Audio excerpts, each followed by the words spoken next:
Hello friends, welcome back to my YouTube channel. So ನಾನು last ವಿಡಿಯೋದಲ್ಲಿ ನಿಮಗೆ ಹೇಳಿದ್ದೆ ಒಂದು ವರ್ಕ್ ಫ್ರಮ್ ಹೋಮ್ ಜಾಬ್ ಅಂತ ಹೇಳಿ ನನ್ನ ಫ್ರೆಂಡ್ ಒಬ್ಬರಿಗೆ ಮೋಸ ಆಗಿತ್ತು ಅಂತ ಹೇಳಿ. ಸೊ ಆ ವಿಡಿಯೋದಲ್ಲಿ ನಾನು ಜಸ್ಟ್ ಏನಾಗಿತ್ತು ಇನ್ಸಿಡೆಂಟ್ ಅಂತ ಹೇಳಿ ಎಕ್ಸ್ಪ್ಲೈನ್ ಮಾಡಿದ್ದೆ. ಬಟ್ ಅದಕ್ಕೆ ಅವ್ರೇನು ಪ್ರಿಕಾಷನ್ಸ್ನ ತೊಗೊಂಡ್ರು ಅನ್ನೋದನ್ನು ನಿಮ್ಮ ಜೊತೆ ಎಕ್ಸ್ಪ್ಲೈನ್ ಮಾಡಿರಲಿಲ್ಲ. ಹಾಗೆ ಸೈಬರ್ ಕ್ರೈಮ್ ಕಂಪ್ಲೇಂಟ್ ಬಗ್ಗೆ ಕೂಡ ನಿಮ್ಗೆ ಎಕ್ಸ್ಪ್ಲೈನ್ ಮಾಡ್ತೀನಿ ಅಂತ ಹೇಳಿದ್ದೆ.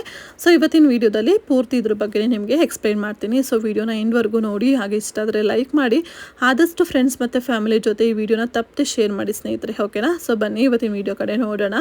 ಸೊ ವ್ಲಾಗ್ ಜೊತೆ ಹಾಗೆ ಮೇನ್ ಟಾಪಿಕ್ನ ಮಾತಾಡ್ತಾ ಇದ್ದೀನಿ. ಏನಂತಂದರೆ, ಹೌದು, ಸೈಬರ್ ಕ್ರೈಮ್ಗೆ ಅವರು ಕಂಪ್ಲೇಂಟ್ನ ಮಾಡಿದರು. ಬಟ್ ಸಡನ್ಲಿ ಏನು ಮಾಡೋಕ್ಕೆ ಹೋಗಲಿಲ್ಲ. ಆ ಒಂದು ವಾಟ್ಸಪ್ ಮುಖಾಂತರ ಅವ್ರಿಗೆ ಯಾವ ಥರ ಮೆಸೇಜ್ ಬಂತು ಅಲ್ವಾ, ನಾನು ಅಡ್ವೊಕೇಟ್ ಹಾಗೆ ಹೇಗೆ ಅಂತ ಅಂದ್ಬಿಟ್ಟು. ಸೊ ಅದಾದ ನಂತರ ಅವರು ಕೂಡ ಸ್ವಲ್ಪ ಯೋಚನೆ ಮಾಡಿದರು. ಯಾಕಂದರೆ ಯಾರು ತಾನೇ ಲಾಯರ್ಗಳು ವಾಟ್ಸಪ್ ಮುಖಾಂತರ ಆ ಥರ ಮೆಸೇಜ್ನ ಮಾಡಿ ಎದುರಿಸ್ತಾರೆ ಹೇಳಿ. ಇವಾಗಿನ ಕಾಲದಲ್ಲಿ ಏನಾದ್ರು ಇದ್ದರೆ, ಮೇಡಮ್ ನಿಮ್ದು ಈ ಥರ ಕಂಪ್ಲೇಂಟ್ ಇದೆ, ಈ ಥರ ಬನ್ನಿ, ಡೈರೆಕ್ಟಾಗಿ ಕಾಲ್ ಮಾಡಿ ಕನ್ನಡದಲ್ಲಿ ಮಾತಾಡ್ತಾರೆ ಅಲ್ವಾ. ಸ್ನೇಹಿತರೆ, ಇದೊಂದು ನೀವು ಅಬ್ಸರ್ವ್ ಮಾಡಿ. ಯಾರಾದರೂ ಈ ಥರ ಮೋಸ ಹೋಗ್ತಾ ಇದ್ದಾರೆ ಅಂತಂದರೆ ದಯವಿಟ್ಟು ನಿಮ್ಮ ಲೋಕಲ್ ಲ್ಯಾಂಗ್ವೇಜಸಲ್ಲಿ ಅವರು ಮಾತಾಡ್ತಾರೆ. ಅದು ಪೊಲೀಸ್ ಇರ್ಬೋದು, ಲಾಯರ್ ಇರ್ಬೋದು, ಯಾರು ಕೂಡ ನಿಮ್ಮ ಹತ್ರ ಇಂಗ್ಲೀಷಲ್ಲಿ ಮಾತಾಡಲ್ಲ. ಯಾಕೆ ಅಂತಂದರೆ ಇದನ್ನೆಲ್ಲ ಮಾಡೋರು ಸೊ ಬೇರೆ ಕಡೆಯಿಂದ ಇರ್ತಾರಲ್ವ, ಅವರಿಗೆ ನಮ್ಮ ಲೋಕಲ್ ಲ್ಯಾಂಗ್ವೇಜಸ್ ಗೊತ್ತಿರಲ್ಲ. ಬಟ್ ಇನ್ ಕೇಸ್ ಕಂಪ್ಲೇಂಟ್ ಏನಾದ್ರು ಆಗಿದೆ ಅಂತ ಅಂದರೆ ಲೋಕಲ್ ಪೊಲೀಸ್ ಬರ್ತಾರೆ ಅಥವಾ ಲಾಯರ್ ಇರ್ತಾರೆ. ಅವರು ನಿಮಗೆ ಕಾಲ್ ಮಾಡಿ ನಿಮ್ಮ ಅಡ್ರೆಸ್ನ ವೆರಿಫೈ ಮಾಡಿಕೊಂಡು ನಿಮ್ಮ ಹತ್ರ ನಿಮ್ಮ ಲೋಕಲ್ ಲ್ಯಾಂಗ್ವೇಜಸಲ್ಲಿ ಮಾತಾಡ್ತಾರೆ. ಬಟ್ ಅವರು ಇಂಗ್ಲೀಷಲ್ಲಿ, ಅದು ಕೂಡ only by through WhatsApp. So ಯಾರು ಮಾಡ್ತಾರೆ ಹೇಳಿ ಇಂಥ ಮೇಜರ್ ಇನ್ಸಿಡೆಂಟ್ ಕಂಪ್ಲೇಂಟ್ ಅಂತ ಬಂದಾಗ ಓನ್ಲಿ ವಾಟ್ಸಪ್ ಮುಖಾಂತರ ಮಾಡೋದಕ್ಕೆ ಅವ್ರಿಗೇನು ಬೇರೆ ಕೆಲಸ ಇರಲ್ವಾ? ಬರೀ ಮೆಸೇಜ್ ಮಾಡ್ಕೊಂಡು ಕೂರೋದೇ ಕೆಲಸ ಇರುತ್ತಾ ಹೇಳಿ? ಪೊಲೀಸಾಗೆ ಲಾಯರ್ಗೆ ಖಂಡಿತ ಇಲ್ಲ. ಸೊ ಆವಾಗಲೇ ಅವರಿಗೆ ಡೌಟ್ ಸ್ವಲ್ಪ ಜಾಸ್ತಿ ಆಯಿತು. ಹಾಗಾಗಿ ಅವರು ಕೂಡ ಸ್ವಲ್ಪ ಧೈರ್ಯದಿಂದ ಇದ್ದರು. ಬಟ್ ಎನಿವೇ, ಸ್ವಲ್ಪ ಸೇಫರ್ ಸೈಡಿಗೆ ನಾವು ಕೂಡ ಒಂದು ಕಂಪ್ಲೇಂಟ್ ಅರೈಸ್ ಮಾಡಿ ಬಿಡೋದು ಬೆಸ್ಟು ಅಂತ ಅಂದ್ಬಿಟ್ಟು ಅವರು ಸೈಬರ್ ಕ್ರೈಮ್ಗೆ ಕಂಪ್ಲೇಂಟ್ ಮಾಡಿದರು. ಸೊ ಸೈಬರ್ ಕ್ರೈಮ್ಗೆ ಅಲ್ಲಿ ಹೋಗಿ ಕಂಪ್ಲೇಂಟ್ ಮಾಡೋಕ್ಕೆ ಅವ್ರಿಗೆ ಅಷ್ಟು ಕಂಫರ್ಟಬಲ್ ಇರಲಿಲ್ಲ. ಹಾಗಾಗಿ ಅವರು ಬೈ ಆನ್ಲೈನ್ ಥ್ರೂ ಕಂಪ್ಲೇಂಟ್ ಮಾಡೋಣ ಅಂತ ಹೇಳಿಬಿಟ್ಟು, ಅದು ಹೆಲ್ಪ್ಲೈನ್ ನಂಬರ್ ಇರುತ್ತೆ 1930 ಅಂತ, ಆ ಒಂದು ನಂಬರ್ಗೆ ಕೂಡ ಕಾಲ್ನ ಮಾಡಿದ್ದಾರೆ. ಬಟ್ ಅದು ತುಂಬ ಸಲ ಟ್ರೈ ಮಾಡಿದ್ರು, ಕನೆಕ್ಟ್ ಆಗಲಿಲ್ಲ.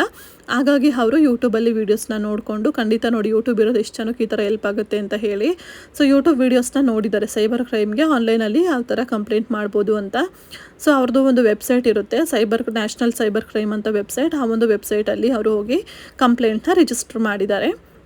ಕಂಪ್ಲೇಂಟ್ ರಿಜಿಸ್ಟರ್ ಆದ ನೆಕ್ಸ್ಟ್ ಡೇನೇ ಇಮಿಡಿಯೇಟ್ಲಿ ಪೊಲೀಸ್ ಸ್ಟೇಷನಿಂದ ಕಾಲ್ ಬಂದಿದೆ. ಸೊ ಯಾವ ಪೊಲೀಸ್ ಸ್ಟೇಷನ್ ಏನು ಅಂತ ಗೊತ್ತಿಲ್ಲ. ಬಟ್ ಮೇ ಬಿ ಅವರು ಬ್ಯಾಂಗ್ಳೂರು ಇರಬಹುದು ಅಂತ ಅವ್ರು ಹೇಳಿದ್ದು. ಸೊ ಅವರು ಯಾಕಂದರೆ ಅಡ್ರೆಸ್ನ ಅವರು ಪ್ರಾಪರಾಗಿ ಹಾಕಿಲ್ಲ. ಆಧಾರ್ ಕಾರ್ಡ್ ಅಡ್ರೆಸ್ ಒಂದು ಹಾಕಿದ್ದಾರೆ, ಇನ್ನೊಂದು ಅವ್ರು ಇರೋ ಕಡೆ ಅಂದರೆ ಬೆಂಗಳೂರಲ್ಲಿ ಇದ್ದಾರಲ್ವ ಹಾಕಿದ್ದಾರೆ.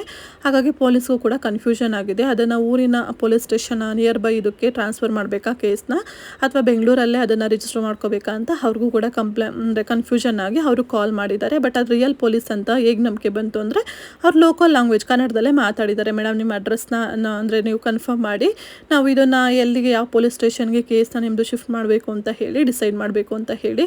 ಆಗ ಅವರು ಒಂದು ಅಡ್ರೆಸ್ನ ಕನ್ಫರ್ಮ್ ಮಾಡಿದ್ದಾರೆ. ಸರಿ ಆಯಿತು, ಅವ್ರು ನಿಮಗೆ ಕಾಲ್ ಮಾಡ್ತಾರೆ, ನೀವು ಹೋಗೋಕ್ಕಾದರೆ ಹೋಗಿ, ಇಲ್ಲ ಅಂತಂದರೆ ಫೋನಲ್ಲೇ ಮಾತಾಡ್ಬೋದು. ನೀವು ಹೋಗೋಕ್ಕೆ ನೀವು ಕಂಫರ್ಟಬಲ್ ಇಲ್ಲ ಅಥವಾ ಭಯ ಆಗುತ್ತೆ ಅಂದರೆ ಅದ್ರ ಬಗ್ಗೆ ಏನು ಯೋಚನೆ ಮಾಡಬೇಡಿ, ಏನಾಗಲ್ಲ ಅಂತ ಹೇಳಿ ಅವರು ಕೂಡ ಕಾಲ್ನ ಕಟ್ ಮಾಡಿದ್ದಾರೆ. ಸರಿ ಆಯಿತು ಅಂತ ಇವರು ಕೂಡ ಓಕೆ ಅಂದಿದ್ದಾರೆ. ಹಾಗೆ ಯೂಟ್ಯೂಬಲ್ಲಿ ಅವರು ನೋಡಿದಾಗ ಕೆಲವೊಬ್ಬರೆಲ್ಲ ಹೇಳಿದ್ರಂತೆ, ಅಂದರೆ ಇವಾಗ ಅದು ರಿಜಿಸ್ಟರ್ ಮಾಡ್ಕೊತಾರೆ, ಬಟ್ ಅವ್ರು ಅದ್ರ ಬಗ್ಗೆ ಅಷ್ಟಾಗಿ ಕೆಲವೊಬ್ಬರು ಏನೋ ಕೇರ್ಫುಲ್ಲಾಗಿ ಕೇಸ್ನ ವಿಚಾರಣೆ ಮಾಡೋದಿಲ್ಲ, ಸುಮ್ಮನೆ ರಿಜಿಸ್ಟರ್ ಮಾಡಬೇಕು ನಾವು ಹಾಗೆ ಹೀಗೆ ಅಂತ ಹೇಳಿ. ಇನ್ನು ಕೆಲವೊಬ್ಬರು ಇಲ್ಲ ಆಗುತ್ತೆ, ಬಟ್ ಟೈಮ್ ಬೇಕು ಅಂತ ಹೇಳಿದ್ರಂತೆ. ಬಟ್ ಇವ್ರ ಲಕ್ ಚೆನ್ನಾಗಿತ್ತೋ ಏನೋ ಗೊತ್ತಿಲ್ಲ. ಇವತ್ತು ಅಂದರೆ ಮಧ್ಯಾಹ್ನ ಒಂದು 3:30 ಹಂಗೆ ಕೇಸ್ನ ರಿಜಿಸ್ಟರ್ ಮಾಡಿದ್ದು. ನೆಕ್ಸ್ಟ್ ಡೇ ಆಲ್ರೆಡಿ ಮಧ್ಯಾಹ್ನ 1 ಗಂಟೆ ಒಳಗಡೆ ಅವರಿಗೆ ಕಾಲ್ ಬಂದಿತ್ತು ಸೈಬರ್ ಕ್ರೈಮ್ ಕಡೆಯಿಂದ. ಸೊ ನೋಡಿದ್ರಿ ಅಲ್ವಾ, ನಿಜವಾಗ್ಲೂ ನಮ್ಮ ಗೌರ್ಮೆಂಟ್ ಎಷ್ಟು ಫಾಸ್ಟ್ ಇದೆ, ಹಾಗೆ ಜನಗಳ ಬಗ್ಗೆ ಎಷ್ಟು ಕೇರ್ ಇದೆ ಅಂತ ಇಂಥ ವಿಚಾರದಲ್ಲೇ ಗೊತ್ತಾಗುತ್ತೆ. ಈ ವಿಷಯದಲ್ಲಿ ನಿಜವಾಗ್ಲೂ ನಾವು ಲಕ್ಕಿ ಅಂತಲೇ ಹೇಳ್ಬೋದು. ಹಾಗೆ ಗೌರ್ಮೆಂಟ್ಗೆ ಒಂದು ಸಲ್ಯೂಟ್ ಅಂತ ಕೂಡ ಹೇಳಬೇಕು ಈ ವಿಷಯದಲ್ಲಿ.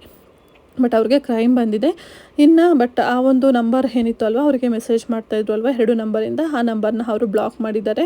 ಬಟ್ ಬೇರೆ ಯಾವುದೇ ನಂಬರಿಂದ ಕೂಡ ಅವರಿಗೆ ಕಾಲ್ ಏನೂ ಬಂದಿಲ್ಲ. ಅವರು ಸರಿ ಆಯಿತು ನೀವು ಮಾಡ್ಕೊಳ್ಳಿ ಅಂತ ಹೇಳಿದ ತಕ್ಷಣ ಆಯಿತು ಬಿಡಿ, ಏನು ಮಾಡಬೇಕು ಅಂತ ನಮಗೆ ಗೊತ್ತು, ನಿಯರ್ ಬೈ ಪೊಲೀಸ್ ಸ್ಟೇಷನ್ನಿಂದ ನಿಮಗೆ ಕಾಲ್ ಬರುತ್ತೆ, FIRನ ರಿಜಿಸ್ಟರ್ ಮಾಡೋಕ್ಕೆ ಹೋಗ್ತಿದ್ದೀವಿ ನಾವು.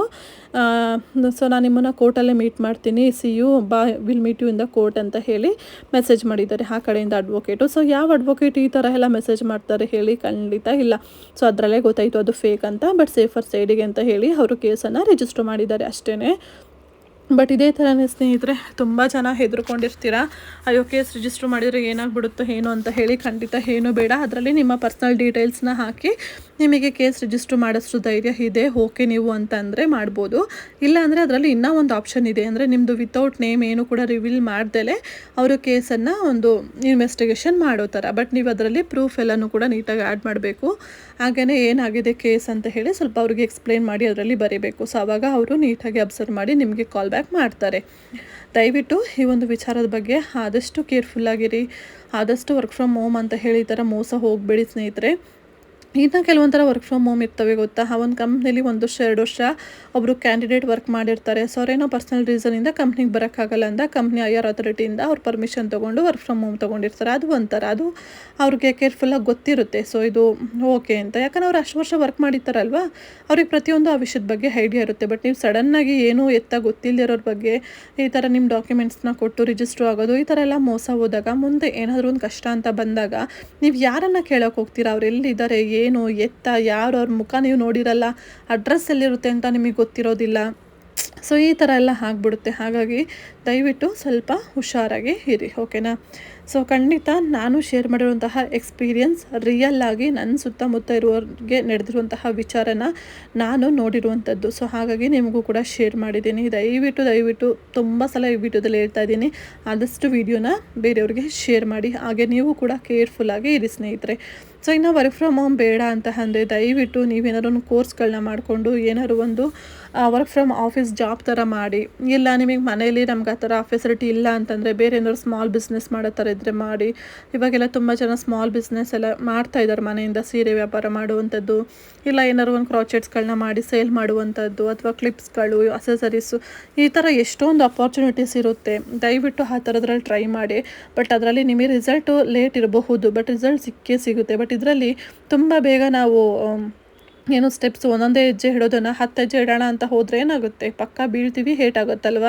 ಅದೇ ಥರ ಇದರಲ್ಲೂ ಕೂಡ ಆಗೋದು ಅಷ್ಟೇ. ಸೊ ಬೇಗ ಅಮೌಂಟ್ ಬಂದುಬಿಡಲಿ, ಬೇಗ ಹೆಂಗೋ ಜಾಬ್ ಮಾಡಿಬಿಡೋಣ, ಪಟ ದುಡ್ಡು ಬಂದುಬಿಡುತ್ತೆ ಅಂತ ಹೇಳಿ ತುಂಬ ಆಸೆಯಿಂದ ಮಾಡೋಕ್ಕೆ ಹೋಗ್ತೀವಿ. ಬಟ್ ಕೊನೆಗೆ ಈ ಥರ ಆದಾಗ ತುಂಬ ಮನಸ್ಸಿಗೆ ಬೇಜಾರಾಗುತ್ತೆ. ಹಾಗೆ ಇಂಥ ವಿಷಯನ ಎಲ್ಲರ ಹತ್ರ ಹೇಳ್ಕೊಳ್ಳೋಕ್ಕೂ ಆಗಲ್ಲ, ಬಿಡೋಕ್ಕೂ ಆಗಲ್ಲ, ಆ ಥರ ಆಗಿಬಿಡುತ್ತೆ. ಹಾಗಾಗಿ ಏನಾದ್ರು ಒಂದು ಮಾಡೋಕ್ಕೂ ಮುಂಚೆ 10 ಸಲ ಯೋಚನೆ ಮಾಡಿ ಸ್ನೇಹಿತರೆ, ಓಕೆನಾ. ಇಷ್ಟ ಆಗಿತ್ತು ಇವತ್ತಿನ ವಿಡಿಯೋ. ಐ ಹೋಪ್ ಈ ಒಂದು ವಿಡಿಯೋ ತಮ್ಮೆಲ್ಲರಿಗೂ ಕೂಡ ಯೂಸ್ಫುಲ್ ಆಗಿರುತ್ತೆ. ಹಾಗೆಯೇ ತುಂಬ ಜನಕ್ಕೆ ಈ ಒಂದು ಎಕ್ಸ್ಪೀರಿಯನ್ಸ್ ಕೂಡ ಆಗಿರ್ಬೋದು. ಅಂಥವ್ರು ಯಾರಾದರೂ ಇದ್ದರೆ ಕಮೆಂಟ್ ಸೆಕ್ಷನಲ್ಲಿ ನಿಮ್ಮ ಒಂದು ಎಕ್ಸ್ಪೀರಿಯನ್ಸ್ನ ಶೇರ್ ಮಾಡೋದನ್ನು ಮರಿಬೇಡಿ ಸ್ನೇಹಿತರೆ. So thank you so much for watching this video. ಮತ್ತು ನೆಕ್ಸ್ಟ್ ವಿಡಿಯೋದಲ್ಲಿ ಸಿಗ್ತೀನಿ. ಹಾಗೆ ಏನಾದರೂ ಕಂಟೆಂಟ್ ಬೇಸ್ಡ್ ವೀಡಿಯೋಸ್ ಬೇಕಿದ್ದಲ್ಲಿ ಕಮೆಂಟ್ ಮಾಡೋದನ್ನು ಮರಿಬೇಡಿ ಸ್ನೇಹಿತರೆ. Thank you so much for watching. Take care.